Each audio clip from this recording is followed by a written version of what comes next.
Est-ce que le zéro trust est applicable à la robotique autonome? Alors, bien sûr, parce que... il y a l'IA dans la robotique, plutôt. Okay. Quand vous avez un moteur d'IA, vous allez lui donner des accès. En entreprise, quand on développe de l'IA, on le voit comme un collaborateur numérique. On parle d'agent IA, c'est exactement ça. Donc, cet agent va avoir des droits, des responsabilités.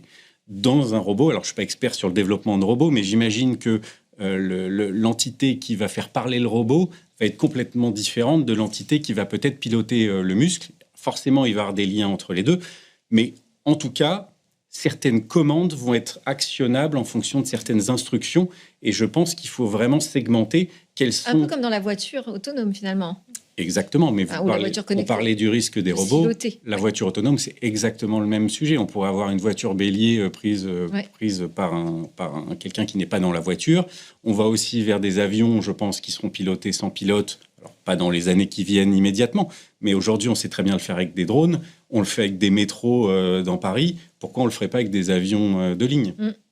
Donc, la question se pose généralement. Le zéro trust, l'idée, ce serait vraiment d'isoler en fait les différents systèmes. Exactement. Qui pilotent ces machines autonomes. Et pour vous donner un petit parallèle avec l'IA générative, aujourd'hui, quand on sécurise un LLM, lorsqu'on fournit ce LLM, il y a des données qui sont spécifiques à l'entraînement. Il y a des données qui vont être alimentées par des utilisateurs, qui vont être des données qui peuvent ou pas influencer les données d'entraînement. Mais en tout cas, jamais un utilisateur externe ne doit pouvoir changer ou altérer la donnée qui sert à l'entraînement de l'IA, parce que c'est la richesse du moteur.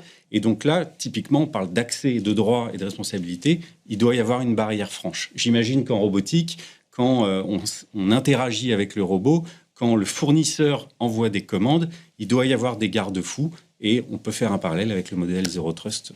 D'accord. Thierry, une réaction là-dessus ? Oui, je suis tout à fait d'accord avec ce qui vient d'être dit.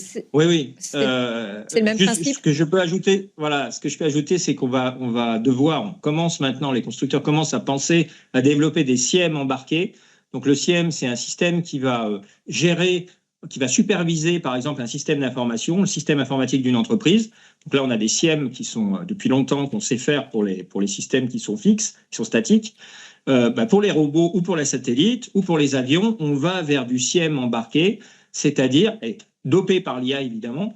Donc ce sont des systèmes informatiques qui sont par-dessus l'autopilote du robot et qui surveillent que tout se passe bien. C'est un peu comme un superviseur, comme un ange gardien qui est dans le logiciel du robot et qui vérifie qu'il n'y a pas de déviation par rapport à la normalité d'usage du robot. C'est-à-dire, si c'est un robot agricole, il doit être dans le champ, il doit faire quelque chose comme ça.